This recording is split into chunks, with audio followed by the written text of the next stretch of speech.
Пайғамбарыбыз саллаллаху алейхи вассаламдың атақты бабалары чындыгында аламдын мырзасынын касиеттүү нуру маңдайында аманат катары жаркыраган бардык бабалары тууралуу так маалыматтарга ээ эмеспиз. Анын бабаларынын ичинен кийинки замандагылары тууралуу гана маалыматтар бар. Биз бул жерде пайгамбарыбыз саллаллаху алейхи вассаламдын атактуу бабалары жөнүндө кыскача баяндап өтмөкчүбүз. Кусай.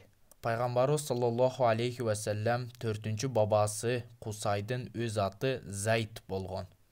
Ал чөйрөсүнө белгилүү атактуу инсан эле. Анын Зохра деген жалгыз бир тууганы болгон. Азирети Адам алейхиссаламдан бери келе жаткан нурга ээ болуу бактысы эки бир туугандын ичинен Кусайга насип болгон. Балдардын улуусу болгондуктан үй бүлөгө баш көз болуу милдети да ага жүктөлгөн эле.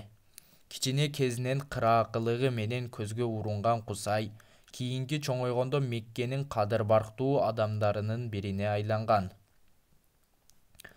Ал өзүнүн иш билгилиги, жөндөмдүүлүгү жана адилеттүү чечимдери аркылуу кыска убакыттын ичинде Мекке калканын арасында зор ишенимге жетишти.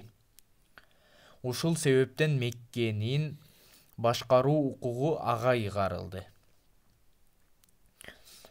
Ал эң биринчи болуп Меккени айыл конуштарга бөлүп иреттеп, ар бир урууну өзүнө ажыратылган конуштарга жайгаштырды. Меккенин орчундуу иштери анын үйүндө талкууланып чечилчү. Каабанын үстүн жабуулоого милдети, ажыга келгендерди иче турган суу менен камсыз кылуу милдети, согушка чыккан учурда желек кадоо жана Меккедеги кеңеш жыйындарын башкаруу сыяктуу зарыл иштер ага тапшырылган эле. Каабанын маңдайында эшиги Каабага маңдай тескей келтирилип курулган алгачкы үй да ага таандык эле. Бул үй кезегинде Меккенин өкмөт үйү өңдүү болгон. Башкача айтканда Мекке шаар башкармалыгынын ар кандай иштери каралчу парламент имараты сыяктуу эле. Кусайдын бул сарайы тарыхта Дарул Надва, жыйын короосу деген ат менен белгилүү болгон. Жана хижраттын жарым кылым кийинки убакыттарга чейин өз калыбына сакталып турган. Кусай Меккеде элдин баарына кадыр-барктуу сыйлуу адам болгон. Маңдайында жаркыраган пайгамбарыбыз саллаллаху алейхи вассаламга тиешелүү нур аны бүт Мекке калкынын сүймөнчүк адамына айландырылган эле. Ал бир топ картайып калган кезинде атадан калган салт боюнча үй бүлөнү башкаруу укугун уулдарынын улуусу Абдуддарга тапшырып, "Сүйүктүү уулум, сени ушул элге башчы кылып бекиттим" деди.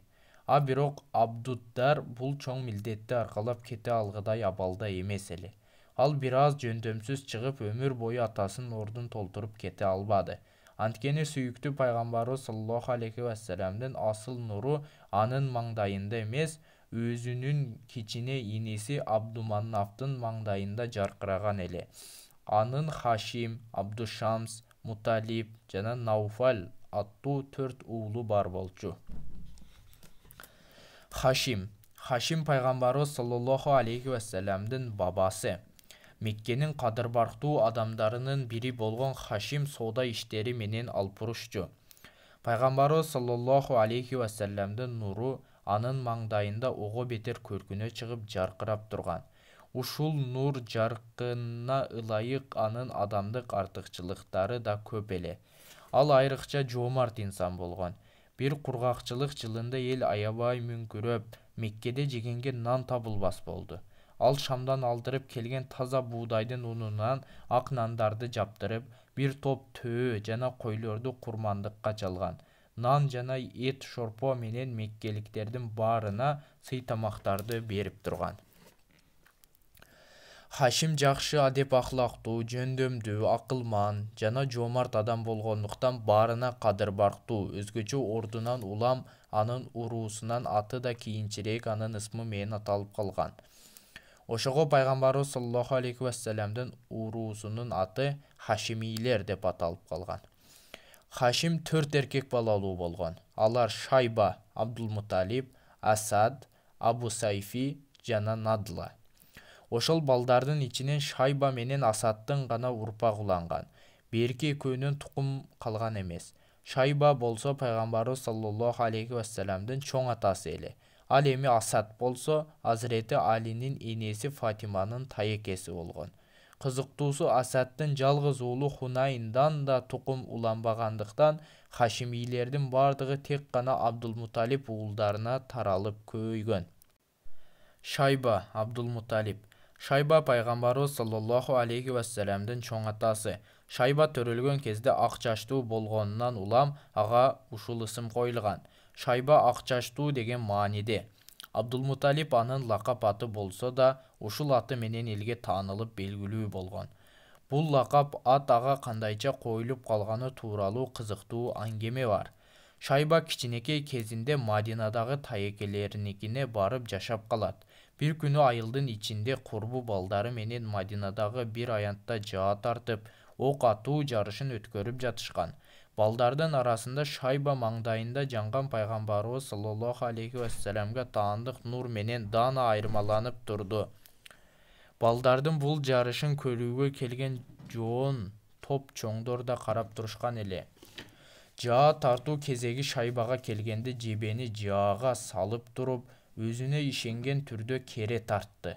Демин ичине тартып жебени кое бергенде ок туура барып бутага кадалды. Көпчүлүк ага таңыркай карап калышканда, ал өзүнүн бул ийгилигине сыймыктана кубанып, толкундануу менен айтты: "Мен деген Хашимдин уулумун. Мен чөл мырзасынын уулу болсом, аткан огум сөзсүз бутага тиет да." Жарышты көргөнү келген чоңдор Шайбанын бул мактаныч сөздөрүн толук угушту.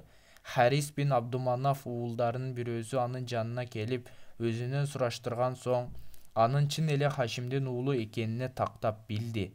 Бул адам Меккеге кайтып баргандан кийин болгон абалды таекеси Муталипке айтып берди.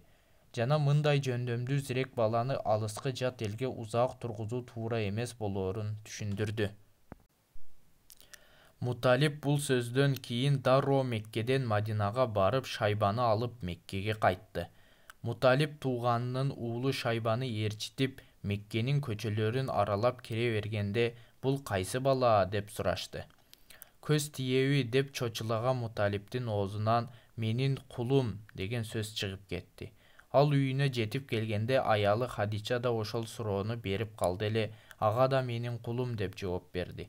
Эртеси таекеси алып барган жарашыктуу кийимдерди кийип Меккенин көчөлөрүн ойноп жүргөн Шайбаны көргөн адамдар анын ким экенин сураштыра баштады. Билгендер бул Абдулмуталиптин кулу деп жооп беришти. Ошентип ошол күндөн кийин ким экени анык билинсе да, Шайбанын лакап аты Абдулмуталип болуп аталып, ушул аты менен элге таанылды.